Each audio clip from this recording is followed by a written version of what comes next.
Pune Ketan Agarwal murder case में अब police आरोपी सिया गोयल का लाई डिटेक्टर टेस्ट कराने वाली है।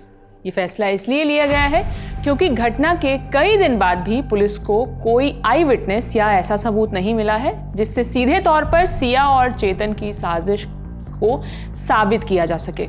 ऐसे में अब पूरी जांच डिजिटल एविडेंस पर आकर टिक गई है, जिसमें कॉल रिकॉर्ड, मोबाइल डेटा और क्राइम सीन रिक्रिएशन के जरिए जांच को आगे बढ़ाया जा रहा है। और इसी कड़ी में अब सिया का लाई डिटेक्टर टेस्ट यानी पॉलीग्राफी टेस्ट कराने का फैसला किया गया है।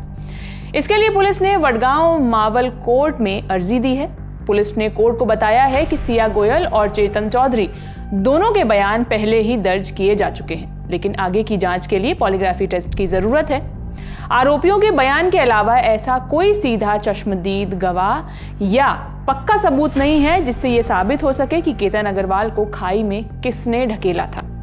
जांचकर्ताओं का मानना है कि पॉलीग्राफी टेस्ट से नए सुराग मिल सकते हैं, इसलिए अब कोर्ट से मंजूरी मांगी गई है। दरअसल लाई डिटेक्टर टेस्ट का इस्तेमाल अक्सर ऐसे मामलों में किया जाता है जहां शुरुआती या पुष्टि करने वाले सबूत कम होते हैं। हालांकि कोर्ट पॉलीग्राफी टेस्ट के नतीजों को ठोस सबूत नहीं मानता है।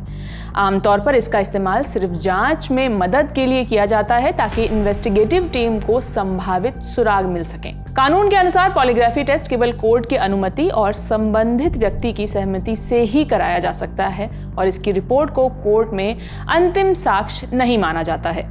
केतन अग्रवाल की मौत के बाद से लगातार जांच जारी है, लेकिन अब तक घटनास्थल का कोई चश्मदीद सामने नहीं आया है।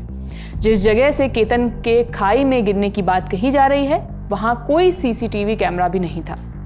यही वजह है कि अब जांच का पूरा आधार डिजिटल और सर्कमस्टेंशियल एविडेंस बनते जा रहे हैं। अब तक की जांच में पुलिस जिन बिंदुओं पर काम कर रही है उनमें सिया गोयल और चेतन चौधरी से लंबी पूछताछ, दोनों के मोबाइल फोन की फॉरेंसिक जांच, कॉल डिटेल रिकॉर्ड यानी CDR, कथित तौर पर डिलीट किए गए message, location data, CCTV footage, crime scene recreation के साथ परिवार और अन्य लोगों का बयान भी शामिल है। जांच एजेंसियां इन सभी कड़ियों को जोड़कर घटनाक्रम की पूरी तस्वीर तैयार करने की कोशिश कर रही हैं। दरअसल इस पूरे केस की सबसे बड़ी दिक्कत यह है कि अब तक ऐसा कोई व्यक्ति सामने नहीं आया है जिसने ये देखा हो कि केतन को किसी ने धक्का दिया या वो खुद गिर गए। यही कारण है कि ये मामला सामान्य हत्या के मामलों से अलग माना जा रहा है। एक्सपर्ट्स का मानना है कि ऐसे मामलों में कोर्ट सारे सर्कमस्टेंशियल एविडेंस देखती है।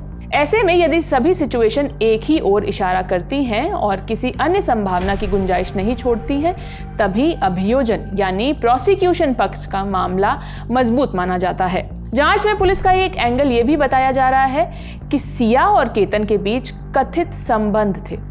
अब अगर जांच में पुलिस दोनों के बीच के रिलेशनशिप वाली बात साबित भी कर देती है, तब भी केवल यही फैक्ट हत्या का आरोप प्रूव करने के लिए पर्याप्त नहीं होगा।